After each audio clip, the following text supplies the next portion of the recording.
Today is Tuesday, December 2nd, and it is a very bad day for Sean Diddy Combs. A day that will be remembered as the moment everything around him collapsed. A day that began with two silent prison clips and ended with a courtroom preparing for the biggest decision of his life. From the early morning hours, the internet was already burning with the leaked videos that had spread like wildfire. People across the world woke up to the first ever footage of Diddy inside FCI Fort Dix. Footage that wasn't supposed to exist. Footage nobody thought would ever escape those walls. And yet here it was, spreading across phones, timelines, news screens, becoming the center of the biggest legal storm he's faced since his sentencing. The first clip, leaked on November 23rd, showed Diddy standing inside the media library, dressed in a gray prison sweatsuit and knit cap. No sound, no guards, no escort officers, no supervision, just Diddy standing calmly, adjusting his jacket, moving around like someone who had private access to a restricted area. It didn't look like an inmate being monitored. It didn't look like someone under strict federal control. It looked like someone moving freely inside a space he never should have reached alone. Before people could even process that clip, the second one dropped the very next day, November 24th. This one was even more explosive. It showed Diddy walking through the chapel hallway, smiling, relaxed, his body language too casual for a high-profile inmate. And then, in the last few seconds, he slipped into a dark corner and quietly met someone whose face stayed hidden off camera. The silence of both clips made everything worse. No voices, no commands, no officer interrupting anything. Just Diddy, moving like he had access no one could explain. The public went wild. Social media erupted. Panels on national news channels questioned prison integrity. Former inmates said it was impossible to reach those areas without escort. And then Fort Dix officials themselves stepped forward and said the words that turned panic into chaos. "We did not release this footage. This video is unauthorized." That statement alone destroyed any remaining confidence the public had. If the prison didn't release it, someone else did. Someone who was close enough to Diddy to film him from only a few feet away. Someone who clearly knew where he was going to be. And all of that pressure, the anger, the confusion, the nationwide outrage, landed directly on the federal court. Judges were called out by name. Headlines demanded action. People asked the same question over and over. How did Diddy get inside the media library without guards? This wasn't just a leak. This wasn't just a scandal. This was a system failure playing out in front of millions of people. And before we continue, make sure to like this video, subscribe to the channel, and hit the bell icon. That's how you'll never miss any breaking updates like this. Now let's get back to the story. Today is Tuesday, December 2nd. Judge Arun Subramanian has summoned Diddy to court again. He has one purpose, one question, one decision to make. And the truth is simple. These leaked videos didn't just embarrass the prison, they triggered the most dangerous legal moment of Diddy's life. From the outside, it looked like just another viral scandal, another celebrity moment that would dominate social media for a few days before fading away. But anyone who had followed Diddy's case from the start knew this wasn't just another story. This was a direct hit on the one thing keeping him afloat, the fragile structure of his already damaged legal standing. Because before the leaked videos, before the viral chaos, before the nationwide outrage, Diddy was already walking on glass. His 50-month federal sentence wasn't a simple punishment. It was the result of months of courtroom battles, multiple allegations, a mountain of evidence, and a federal judge who had already warned him that any violation, no matter how small, would trigger consequences. The sentencing hearing itself had been tense, and the judge had made it crystal clear. Mr. Combs, you are under strict confinement, zero tolerance, zero exceptions. Those words echoed even louder now, because everything Diddy was seen doing in the leaked footage directly contradicted the restrictions placed on him. Inside Fort Dix, Diddy wasn't supposed to move freely. He wasn't supposed to be alone in restricted zones. He wasn't supposed to interact without supervision. He wasn't supposed to have access to media spaces, library rooms, or chapel corridors without documented escort logs. And yet, the videos showed the exact opposite. But to understand why these small details became the spark that triggered a life sentence, you have to look at the bigger pattern, the story that started long before November 23rd. Fort Dix had already been under intense scrutiny ever since Diddy arrived.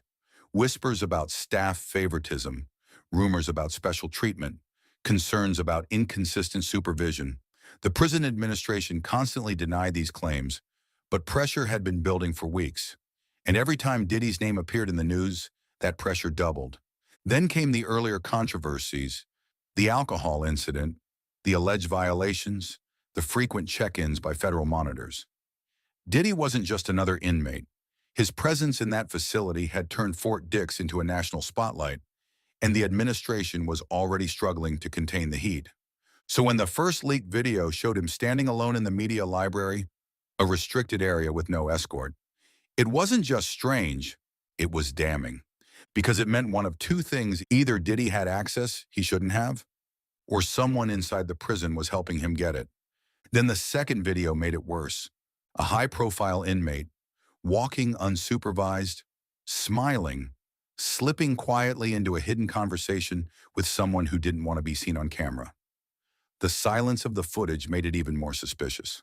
No guard interruption, no loudspeaker warning, no officer stepping into frame, just Diddy, moving like he had his own schedule. And the public noticed immediately. People started comparing the clips with standard federal inmate protocols. Former prisoners went on record saying, "This is not normal. This can't happen. No inmate gets this type of access." Legal analysts pointed out something terrifying. If the footage is real, it suggests a full breakdown of prison control. And when that idea reached the federal courtroom, everything changed. Because the system can take a viral scandal, but the system cannot tolerate a breach that makes the public lose trust. By the time the judge received the footage, the question wasn't just, did Diddy violate prison rules? It had become, has the federal system failed to control a high-risk inmate? And when that question enters the courtroom, sentences don't just get extended, they get rewritten. The moment TMZ dropped the second clip, everything changed. What had started as a shocking leak suddenly transformed into a national-level emergency. Newsrooms across the country snapped into motion. Editors slammed their fists on desks, yelling, "Get this on air now!" Legal analysts were pulled into studios at midnight. Former inmates, former guards, former federal officials. Everyone was dragged in front of cameras to explain what the world had just seen. And within hours, the narrative shifted from, "What is Diddy doing in these videos?" to, "How did the system let this happen?" Every major outlet covered it from every angle. TMZ broke down freeze frames, pointing out details like the distance of the camera, the slight movement that suggested a handheld device, the shadow that looked like someone standing just out of view. Page 6 pushed the headline, "Unauthorized footage sparks federal panic at Fort Dix." Legal commentators on CNN called the situation catastrophic for the Bureau of Prisons. TikTok flooded with slow-motion analysis, voiceovers, circles, arrows, zooms, all dissecting the tiniest details. It didn't take long for the internet detectives to notice something bone-chilling. The angles weren't from fixed CCTV. They were too close, too personal, too intentional. This wasn't surveillance. This was someone physically holding a device near Diddy, someone inside. That one realization turned the entire online conversation explosive. People were now asking, is Diddy getting secret privileges? Is someone inside Fort Dix protecting him? Is this corruption? Is this favoritism? Is someone helping him move freely? And once those questions were out in the public, there was no putting them back. Fort Dix tried to calm the fire by releasing a short, cold statement. The videos circulating online were not released by this institution. But instead of answering anything, the statement made everything worse. If the prison didn't release it, someone else did. And if someone else did, why did they have such close access to Diddy? For 3 days straight, the footage dominated national news. Talk shows ran segments. Political commentators jumped in. Celebrities posted reactions. And federal oversight officers began quietly arriving at Fort Dix, escorted by security, refusing to speak to cameras. Online outrage turned into real pressure, pressure on the prison, pressure on the warden, pressure on the Bureau of Prisons, and most importantly, pressure on the judge. Because every headline pointed in one direction, court must respond. Judge expected to take action. Federal system under scrutiny after Diddy footage leak. Analysts said openly, if the judge doesn't act, it will look like the system is protecting him. That one sentence echoed everywhere. TV, podcasts, social media, blogs, until it finally reached the courtroom itself. And that's when Judge Arun Subramanian stepped in. He didn't wait, he didn't delay, he didn't let the story cool off. He called an emergency hearing for Tuesday, December 2nd, even though no one expected it. The media exploded again. Reporters ran to the courthouse. Camera crews set up outside overnight. The world waited, because once an emergency hearing is called, it means the judge has already made up his mind to confront something big. The courtroom on Tuesday, December 2nd didn't feel like a courtroom at all. It felt like the center of a national earthquake. The hallways were packed shoulder to shoulder. Reporters were clustered outside the glass doors, microphones raised, cameras flashing nonstop. Federal officers lined the walls. Even staff members who had nothing to do with the case stood at the back, trying to witness history unfold. Inside, the tension was thick enough to choke on. Diddy entered with a slow, shaky walk, wrists chained, head low, eyes refusing to rise above the floor tiles. He looked exhausted, drained, as if the last 3 days had carved heavy lines into his face. Every step he took echoed louder than the footsteps of the marshals beside him. He sat down, swallowed hard, and stared blankly at the table. Then the judge entered. Judge Arun Subramanian didn't smile, didn't nod, didn't acknowledge the room's chaos. He carried only a single binder, thin but deadly, and placed it in front of him with a quiet, deliberate thud. His expression was unreadable, which somehow made everything even more terrifying. The air went still. Without a single word, he gestured to the clerk. The lights dimmed slightly, screens around the courtroom flickered on, and the first leaked video began to play. There was Diddy, frozen in the frame that had already gone viral worldwide. Gray sweatsuit, knit cap, inside the media library, adjusting his jacket, completely alone. The soundless clip filled the room like a haunting memory, a place he wasn't allowed to be, a posture too relaxed for a federal inmate, a moment too suspicious to ignore. Even though everyone had already seen it online, seeing it here, on official courtroom screens, turned it into something else, something heavier, something impossible to defend. Then the second clip appeared, Diddy walking down the chapel hallway smiling, calm, loose, unbothered, and then, the moment the internet obsessed over, the silent meeting in the dark corner, a shadow, a figure, no identity, no audio, no oversight. People in the courtroom leaned forward unconsciously, holding their breath. The judge didn't look away, not once. When the footage ended, the screen went black, leaving the room in a silence so sharp it felt like a blade. Then the prosecutors stood. They didn't waste time.